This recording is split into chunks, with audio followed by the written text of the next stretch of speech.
महोदय जी आए थे, क्या मामला है? जिस तरीके ये आज हमारा आना है, हमारा मिलने वाले हैं ज़ीशान असलम करके जाने जाते हैं। अभी 10 अगस्त 2026 को अपने किसी काम के सिलसिले में सिविल लाइन की ओर से गुजर रहे थे, तब रास्ते में एक नामालूम व्यक्ति उनको मिलता है और उनसे मिलने के बाद में कहता है मुझे आपसे थोड़ी सी बात करनी है। तो बात करने के बहाने से वो अपने ऑफिस पर ले जाता है और ऑफिस ले जाने के बाद में उनसे जो उनकी बाइक होती है ज़ीशान साहब की, वो उनसे बाइक छीन ली जाती है और के बाद में कहता है कि मैं बैंक से हूं और आपने जो है किस्तें जमा नहीं की हैं, उस लिहाज से मैं आपकी बाइक छीनता हूं। जब उसकी तफ्तीश करी, जब हमने मालूमात निकाली तो मालूम ये चला बैंक से कि जिस शख्स ने वो बाइक छीनी थी उससे उसका वहाँ से कोई राब्ता ही नहीं है, कोई लिंक ही नहीं है। बैंक वाले भी उसके खिलाफ अर्जी दे चुके हैं और काफ़ी लोगों ने उसके खिलाफ शिकायत दर्ज कराई है। और दुर्भाग्य की बात यह, जब 112 पे फ़ोन करके पुलिस को बुलाया गया तो वो पुलिस वालों से कहता है कि आप भाजपा ऑफिस आ जाओ, भाजपा ऑफिस आ जाओ, शहर विधायक ऑफिस आ जाओ। इस तरीके से वो बातें करता है। फिर हमने थाने सिविल लाइन में भी ज़ीशान साहब ने और ज़ीशान साहब के साथ में असलम भाई ने भी, दोनों ने जाने के बाद में FIR दर्ज कराई, लेकिन वहाँ से भी कोई सुनवाई नहीं हुई। फिर जब सुनवाई नहीं हुई तो उसके बाद में आज हमने SP साहब से मुलाकात करना चाहिए, लेकिन SP साहब की गैर मौजूदगी में हमने एडिशनल SP साहब को दिया है और इंशाल्लाह हमें उम्मीद है कि उसके खिलाफ सख्त कार्रवाई होगी। और ये शख्स जो है पिछले मुसलसल कई सालों से इसी के काम कर रहा है और उसके खिलाफ एक नहीं अनगिनत शिकायतें हैं, लेकिन आज भी उसके खिलाफ कोई कार्रवाई नहीं हो रही। इसको किसका शरण प्राप्त है? ये किसकी शरण पे ये काम कर रहा है?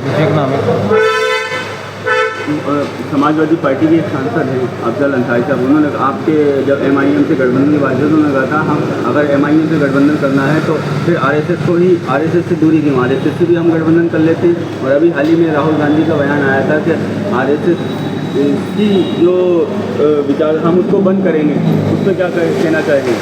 नहीं, उन्होंने राहुल गांधी साहब ने यह कहा था कि हम RSS की आवाज़ बंद नहीं होने देंगे, RSS की आवाज़ हम मजबूती से उठाएंगे। तो RSS की आवाज़ चाहे समाजवादी हो या BSP हो, या आज इन्हीं की देन है जो आज इतना बड़ा मजबूत संगठन अगर RSS हुआ है तो ये भाजपा की देन नहीं है, कांग्रेस की और समाजवादी की देन है। जिस तरीके से इन्होंने कांग्रेस को छूट दे के और हर तरह की इनको इजाज़त दी, हर तरह की परमिशनें देकर आज जिस मुकाम पर पहुँचा है, आज उसका हर्जाना इनको खुद भुगतना पड़ रहा है। आज उन्हीं के लोगों को भी नहीं छोड़ा जा रहा है। आज कहीं पर भी किसी भी महकमे में आप देख लिया जाए तो RSS के लोग आपको मिल जाएंगे, लेकिन समाजवादी वाले, कांग्रेस वाले इन्हीं की हिमायती गाते जाएंगे, लेकिन मुसलमानों को पर होते जुल्म एक बार भी आवाज़ नहीं उठाएंगे। कांग्रेस के जो राष्ट्रीय अध्यक्ष हैं मल्लिकार्जुन खड़गे, उनके बेटे जो हैं कर्नाटक में गृह मंत्री हैं, उन्होंने RSS से पूछा है कि बताइए आपका ये फंड और ये कहाँ से, उन्होंने कहा है कि हम जो है RSS से पूछना चाहते हैं इनका फंड कहाँ से आ रहा है। उससे पहले शायद आपको ध्यान होगा, जब कर्नाटक विधानसभा चुनाव हो रहे थे तो कांग्रेस के ही बड़े दिग्गज नेता, बड़े नेता ने कहा था हम बजरंग दल पर पाबंदी आयद करेंगे। कोई पाबंदी आयद की?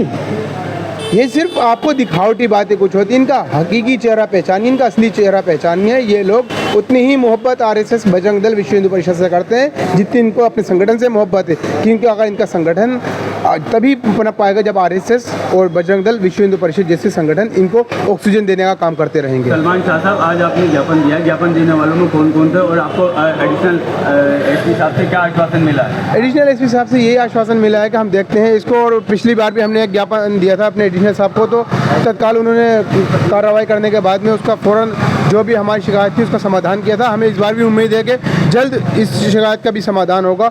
और ये जो व्यक्ति है, ये ना तो इसके पास कोई अपना लाइसेंस है और ना किसी तरीके के लाइसेंस प्राप्त होगा, और फिर भी ये शहर विधायक की छवि को बदनाम करने के लिए शहर विधायक का सहारा लेने के बाद में अपने आप को बहुत बड़ा भाजपा का नेता बताता है और उसके हवाले से ये इसमें क्या काम करता है। ये तो भाजपा की छवि धुंधली करता है, एक गुंडाई बदमाशी का काम कर रहा है रामपुर में आप। और उन किन लोगों से, जिन लोगों के पास किस्तें जमा करने के लिए नहीं है, उन लोगों से 25-25, 30-30, 50-50 हज़ार रुपये मांगता है ये व्यक्ति। ये इसके खिलाफ कार्रवाई होना चाहिए।